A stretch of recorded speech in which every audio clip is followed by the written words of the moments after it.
এক গাছের ছাল কোনোদিন অন্য গাছে লাগে না। ঠিক তেমনই একটা সংসারে তুমি যতই করে যাও না কেন তাও তোমার কোনোদিন নাম হবে না। কারণ আমরা তো গৃহিণীরা, আমাদের সবাইকে সবাই ভাবে যে আমরা মেশিন, মানে যতক্ষণ প্রাণ থাকবে কাজ করে যেতেই হবে। অনেক সংসারেই আমি দেখেছি যতই বৌমা করুক তাও কিন্তু তার নাম হয় না।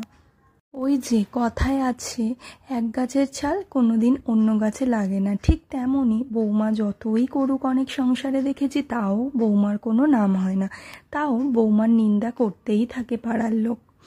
যাই হোক বন্ধুরা, অনেক গল্প করব আজকে আমার এই ভিডিওতে। তার আগে আমি আমার পরিচয়টা দিয়ে নিই। আমার একান্তই প্রাণের শহর থেকে আমি রাজিয়া, আর আমার রাজিয়াস লাইফস্টাইল চ্যানেলে আমার দূর দেশের বন্ধুদের সবাইকে, কাছের দূরের সবাইকে অনেক অনেক ভালোবাসা, স্বাগতম জানাই। আশা রাখছি আই হোপ ভিডিওটা তোমাদের একটু হলেও ভালো লাগবে। আমি তোমাদের সাথে রোজকার আমার ডেইলি লাইফস্টাইল শেয়ার করার চেষ্টা করি, আর আই হোপ তোমরা একটু হলেও দেখবে আর স্কিপ না করে। একটাই অনুরোধ, পুরো ভিডিওটা দেখতে থাকবে। দেখতেই পাচ্ছ সকাল সকাল কিন্তু আমি উঠে পড়েছি। উঠেই ফার্স্টে চলে এলাম টেবিলের কাছে, একটু যা ক্লিন করার নিজে একটু ফ্রেশ হয়ে নিলাম। তারপর ফ্রেশ হওয়ার পরেই চারিদিকটা ফ্রেশ করতে চলে এসেছি। আগে নিজে ফ্রেশ হবে, তারপরই না চারিদিকটা ফ্রেশ হতে পারবে।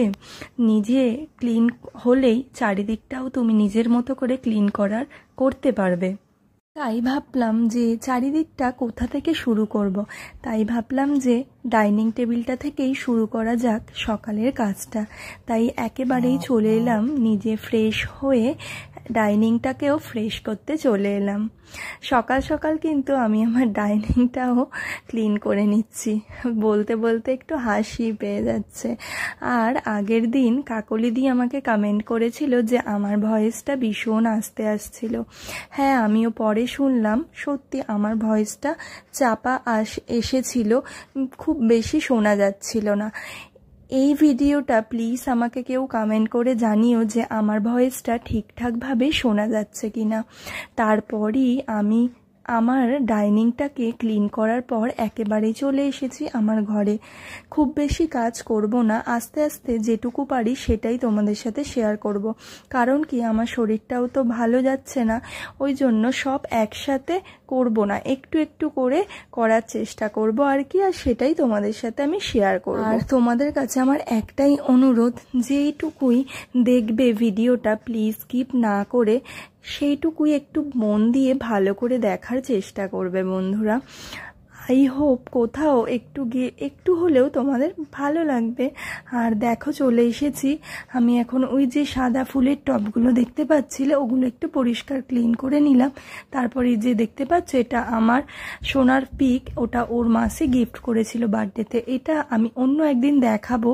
এটা না সুইচ বোর্ডে দিলে ওটা কিন্তু ঘুরবে আর কনস্ট্যান্ট লাইট জ্বলবে, আর কনস্ট্যান্ট নিজেই ওটা ঘুরতে থাকবে। তারপরেই চলে এলাম ফ্রিজের কাছে। আর দেখো ছোট্ট ফ্রিজটাকেও একটু কলিং দিয়ে ভালো করে পরিষ্কার করে তারপর আবার ওটাকে দিয়ে দিলাম টেবিল ক্লথটাকে। আর ফটোর উপরেও না বেশ খানিকটা ধুলো পড়ে গেছিলো, কারণ কি অনেক দিনই না আমি ভালো করে ক্লিন করতে পারিনি। তাই ভাবলাম যে আজকে একটু ভালো করে ক্লিন করে নিই। আজকে সব কিছু করার পরই তারপর একেবারে যাব রান্না করতে। কারণ কি বলতো, রান্নাঘরে গেলে না আমার এই কাজগুলো বাকি থেকে যায়, আর এই কাজগুলো আর করা হয় না। তাই ভাবলাম ঘরের কাজটা মিটিয়েই আজকে যাব রান্নাঘরে। তারপর বাকি কাজগুলো যেটুকু পড়ে থাকবে সেগুলো পরে করবার চেষ্টা করব।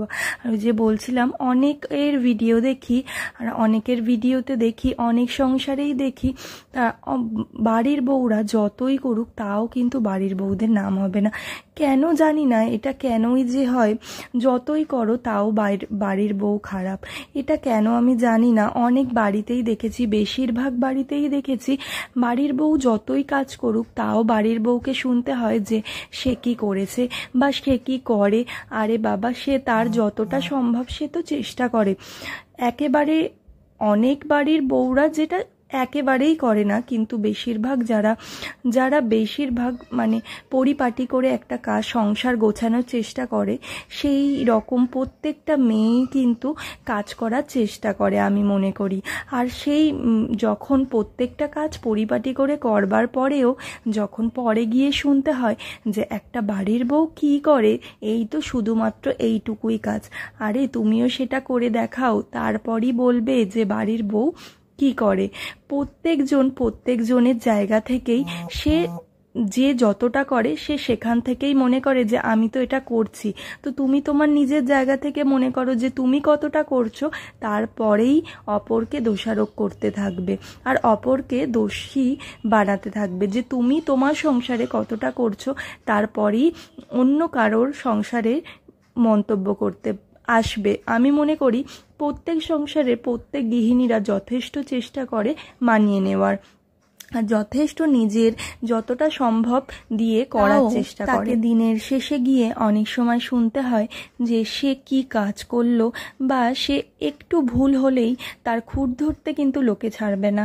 বাড়ির গৃহিণীদের এটাই মানে খারাপ লাগে যে বাড়ির গৃহিণী যখন একটা কিছু সংসারের প্রত্যেকটা কাজ করার পরে একটা কাজ যদি কিছু দিকে খারাপ করে থাকে, সেই দিকটা কিন্তু তুলে ধরা হয় যে এইটা এই জায়গায় এটা ভুল হয়েছে।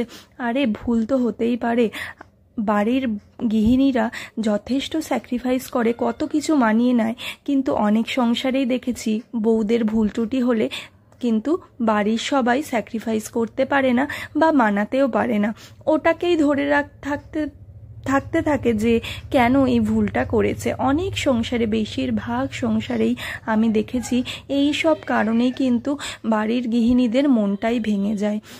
তুমি পাশে থাকো, দেখো, তুমি ভালোবাসা দিয়ে বলো, অবশ্যই কাজগুলো সে করে দেবে। বা আমরা যখন বাড়িতে মায়ের কাছে থাকি তখন কিন্তু চিনি না যে ওটা আমার মা। ছোট্ট থেকে যখন মায়ের মতো করে বড় করতে থাকে, তারপরেই কিন্তু আমরা বুঝি যে ওটাই আমাদের মা। তোমরাও সেরকম করো, মেয়ের মতো করো, তাহলেই কিন্তু তোমাদেরকেও মায়ের মতোই তারা প্রত্যেকটা গৃহিণীরা স্নেহ করবে।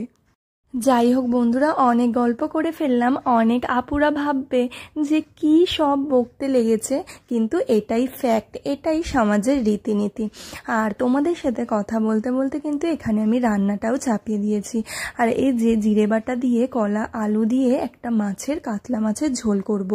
আর অনেক কিছুই করব, যতটা সম্ভব বেশি কিছু করব না, ওই 4-5টা মতো একটু আধটু করে কিছু করব সবার মতো করে, যাতে সবাই খেতে পারে। তো সেটাই তোমাদের সাথে শেয়ার করব। আর অনেক গল্প করলাম, এই পর্যায়ে কিন্তু একটা কথা বলা হয়নি তোমাদের সাথে। যারা আমার এতক্ষণ সাথে আছো, পাশে আছো, তাদেরকে অনেক অনেক ভালোবাসা। একটু কষ্ট করে হলেও প্লিজ একটা লাইক করে দিও। আর আমার ভিডিওটা যারা নতুন সদস্য ভিজিট করছো, আমার ভিডিওটা যদি কোথাও ভালো লেগে থাকে তোমাদের, আমার পরিবারের ছোট্ট মিষ্টি বন্ধু হয়ে তোমরা থেকে যেতে পারো। আমার একটা ছোট্ট পরিবার, তোমরাও আমার এই ছোট্ট পরিবারে কিন্তু একটা সদস্য হতে পারো। আর দেখতেই পাচ্ছ এখানে কিন্তু আমার রান্না সব শেষ। দেখো, এখানে লাউ দিয়ে ডাল দিয়ে করেছি, এদিকে একটুখানি শাক করেছি আমার শ্বশুরের জন্য, এদিকে আলু ভেজেছি আমার ননদের জন্য, ও ডাল আর আলু ভাজা খাবে। আর এই যে দেখতেই পাচ্ছ, এটা কিন্তু ইলিশ মাছের মাথা দিয়ে কাঁকরোল বেগুন দিয়ে একটা তরকারি করেছি। আর তারপর এই যে কাতলা মাছ কলা দিয়ে ঝোল করেছি, যেটা হচ্ছে আমার ঠাকুমা শাশুড়ি আর দাদু শ্বশুর খাবে। আর এদিকে সব রান্না বান্না শেষে কিন্তু আমি গ্যাসটাও ক্লিন করতে চলে এসেছি। আর তোমাদের সাথে এই ভিডিওটা আমি কিন্তু এখানেই এন্ড করব। একেবারে বিকালে দেখো পিৎজা নিয়ে চলে এসেছি, আর পিৎজার সাথেই আজকের ভিডিওটা আমি এন্ড করব। নতুন একটা দিনে, নতুন একটা সকালে আবার তোমাদের সাথে আমার দেখা হবে। ততক্ষণ তোমরা আমার ভিডিওর ওয়েট করতে থাকো। টাটা, বাই, আল্লাহ হাফিজ।